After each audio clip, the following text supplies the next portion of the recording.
Assalamualaikum warahmatullahi wabarakatuh. Perkenalkan, nama saya Antika Sari, NIM 1932201240. Saya seorang mahasiswi UIN Raden Patah Palembang, Fakultas Ilmu Tarbiyah dan Keguruan, Program Studi Pendidikan Guru Madrasah Ibtidaiyah, semester 5. Video ini saya buat untuk memenuhi tugas ujian tengah semester saya, mata kuliah Pendalaman Bahasa Indonesia MI, dengan dosen pengampu Ibu Haniatus Solihah MPD. Nah, video kali ini berisi wawancara bersama guru dan siswa mengenai pembelajaran bahasa Indonesia di sekolah. Langsung saja disaksikan videonya. Halo, Assalamualaikum warahmatullahi wabarakatuh. Nah, di sini saya Antika Sari. Saya seorang mahasiswi UIN Raden Patah Palembang, Fakultas Ilmu Tarbiyah dan Keguruan, Program Studi Pendidikan Guru Madrasah Ibtidaiyah, semester 5. Di sini saya akan mewawancarai siswa yang sudah ada di sini tentang pembelajaran bahasa Indonesia di sekolah. Sebelum masuk ke wawancara, sebaiknya saya akan mengenalkan dulu siapa dua orang siswa-siswi ini. Dimulai dari adik yang ini. Coba kenalin dirinya, sebutin nama sama kelas. Hai, nama saya Medina Kurniawati, kelas 1C. Kelas 1C. Nama panggilannya siapa? Mei, Mei. Sekolahnya di mana? Nama sekolahnya SD? SD 99. SD 99. Jadi kelas 1C ya? Ya, Oke, selanjutnya ini siapa namanya? Marwa Khairunisa. Marwa Khairunisa, dipanggil Uwa. Uwa kelas 1, Kelas 1A. kelas 1A. Sama sekolahnya kayaknya. Oh, enggak, beda. Sekolahnya di SD 98. SD 98. Oh, beda ya. Nah, jadi di sini kakak mau wawancarain kalian berdua mengenai pembelajaran bahasa Indonesia. Di sekolah belajar kan bahasa Indonesia? Nah, yang pertama kakak mau nanya sama Uwa. Uwa suka nggak pelajaran bahasa Indonesia? Suka banget karena itu bahasa kita. Kalau Mei suka nggak bahasa Indonesia? Suka, Kenapa suka? soalnya mudah. Soalnya mudah. Terus Mei, kalau belajar bahasa Indonesia itu sulit apa enggak? Enggak, Enggak ya, pelajarannya mudah. Kalau Wah, belajar bahasa Indonesia itu sulit apa enggak? mudah banget. Mudah banget. Oh, pinter berarti ya. Nah, selanjutnya kalau untuk di sekolah udah belajar apa aja nih? Pelajaran bahasa Indonesia yang belajar apa? Belajar ulangan sampai 10 bahasa Indonesianya mudah-mudah banget, bisa sampai 10 tulisnya. Jadi udah ulangan ya. Terus kalau Mei di sekolah sudah belajar apa aja yang bahasa Indonesia? Belajar baca sama nulis. Belajar baca sama nulis, pinter. Udah bisa baca kan? Sudah. Nulisnya udah bagus belum? Sudah. Udah. Nah, terus kalau belajar, kalian suka bosen nggak sih? Sudah. Oke. Jadi semangat ya belajarnya. Semangat. Nah, terus kakak mau nanya, kalau belajar di sekolah kemarin pernah nggak belajarnya sambil bermain atau bernyanyi gitu? Pernah. Pernah. Pas itu ketika apa? Pas belajar apa? Pas bu guru belum datang, kami biasanya nyanyi. Nyanyi apa tuh? Nyanyi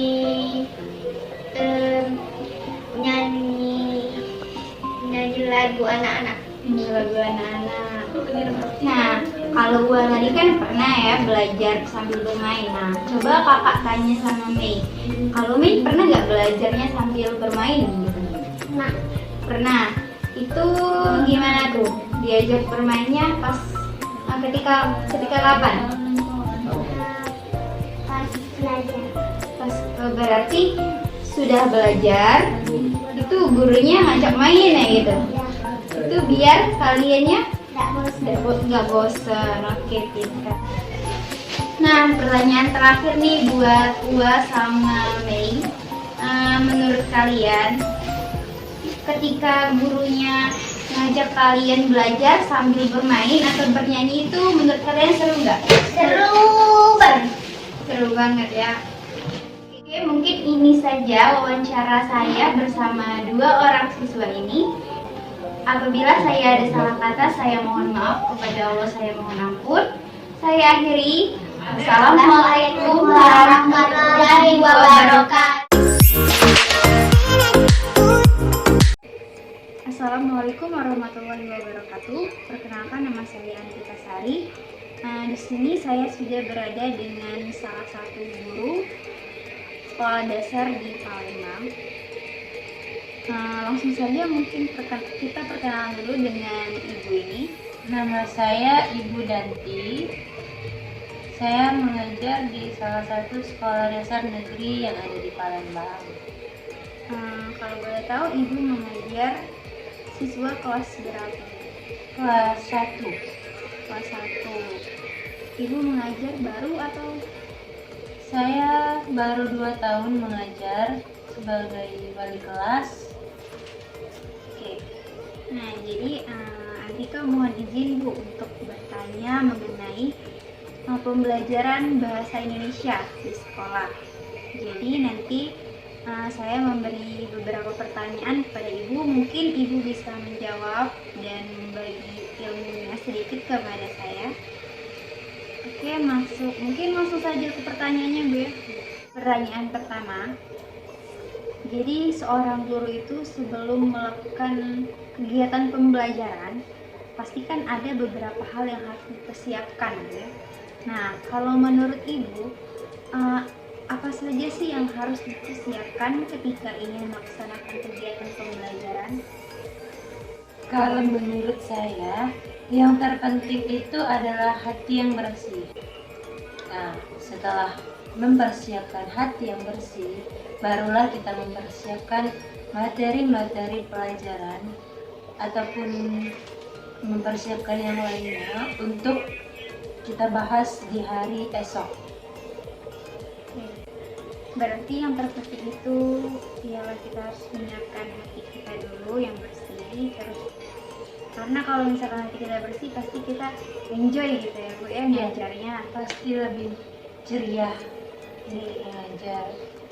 Baik, setelah itu yang terpenting juga kita harus menyiapkan materi atau bahan ajar yang akan diajarkan kepada anak atau siswa.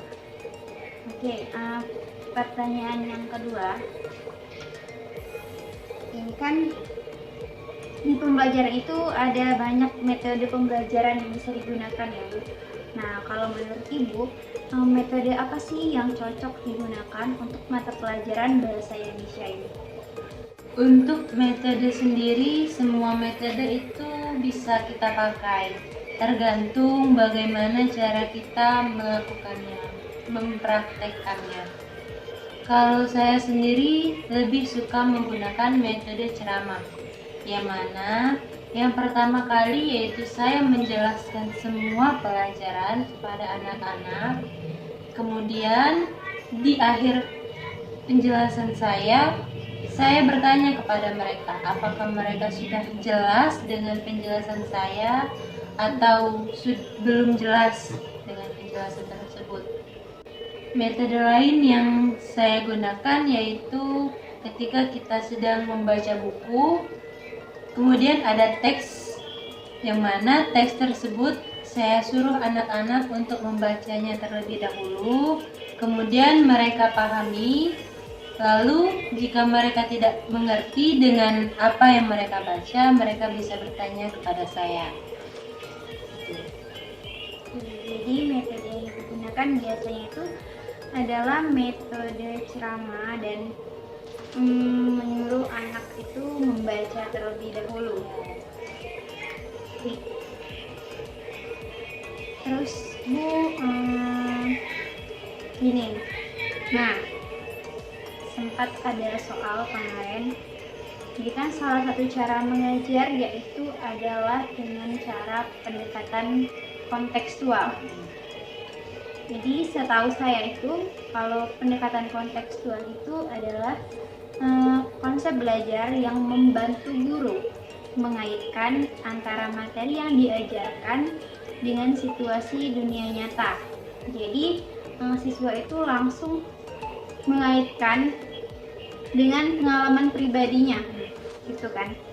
Nah, jadi menurut Ibu, apakah pendekatan kontekstual ini terbilang efektif untuk kegiatan pembelajaran? Contohnya di pembelajaran bahasa Indonesia ini. Ya, menurut saya sangat efektif. Mengapa? Karena materi yang diajarkan lebih kepada situasi yang ada di dunia nyata, sehingga anak-anak bisa belajar dari pengalaman mereka sendiri, bukan hanya langsung diajarkan oleh guru saja. Berarti sangat efektif ya. Mungkin siswa lebih mudah untuk memahami pembelajaran yang diberikan karena langsung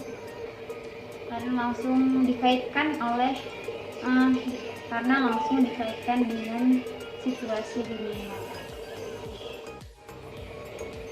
Nah, masuk ke pertanyaan selanjutnya, yaitu kita bisa lihat di situasi sekarang ya. Sekarang kan pembelajarannya masih daring atau masih online. Nah, ini saya tanyakan, perbedaan apa sih yang dirasakan ketika mengajar secara langsung dengan mengajar secara online sekarang?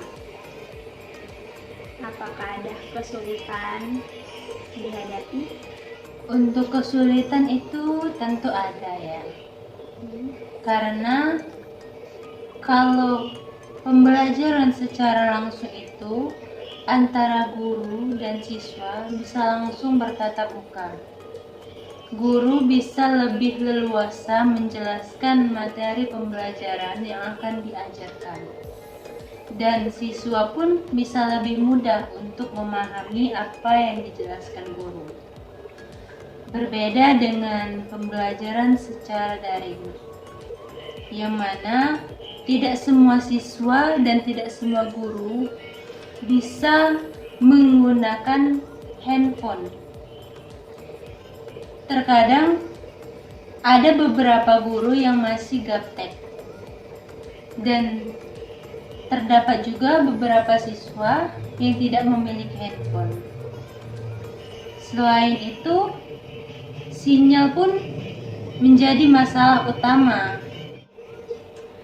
Oke, baik. Jadi menurut penjelasan Ibu tadi, banyak sekali kendala yang dirasakan ketika daring ini ya, Bu. Jadi pasti Ibu pribadi pasti lebih memilih pembelajaran tatap muka daripada secara daring. Nah, ini mungkin pertanyaan terakhir, Bu. Di dalam pembelajaran bahasa Indonesia ini, apakah ada kesulitan yang Ibu hadapi dalam melaksanakan kegiatan pembelajaran? Jika ada, tolong Ibu jelaskan. Ya, kalau kesulitan itu pasti ada ya dalam setiap pembelajaran. Tidak hanya pembelajaran bahasa Indonesia. Terutama untuk menghadapi siswa yang sulit untuk memahami pembelajaran yang diberikan oleh guru. Dan juga untuk siswa kelas 1, tidak semua anak bisa menulis dengan lancar, bisa membaca dengan cepat. Terkadang perlunya bimbingan untuk mereka dalam melakukan pembelajaran tersebut.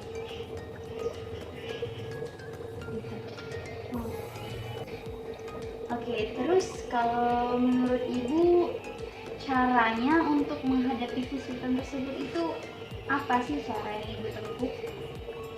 Kalau menurut saya pribadi, untuk menghadapi masalah-masalah tersebut, Saya sering melakukan evaluasi terhadap siswa-siswi yang ada di sekolah, terutama untuk anak-anak kelas 1 ya.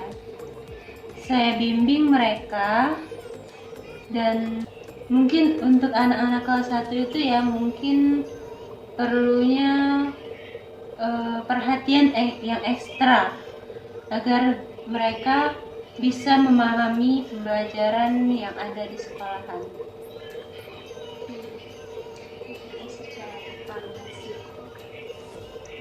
Oke, mungkin itu saja Bu yang ingin saya tanyakan. Mungkin terima kasih dan mohon maaf telah mengganggu waktunya. Saya ucapkan terima kasih. Apabila saya ada salah kata, saya mohon maaf ya Bu. Oke, mungkin itu saja wawancara saya dengan salah satu guru, yaitu Ibu Danti. Apabila saya ada salah kata, saya mohon maaf. Kepada Allah saya mohon ampun. Saya akhiri. Wassalamualaikum warahmatullahi wabarakatuh. Terima kasih Bu.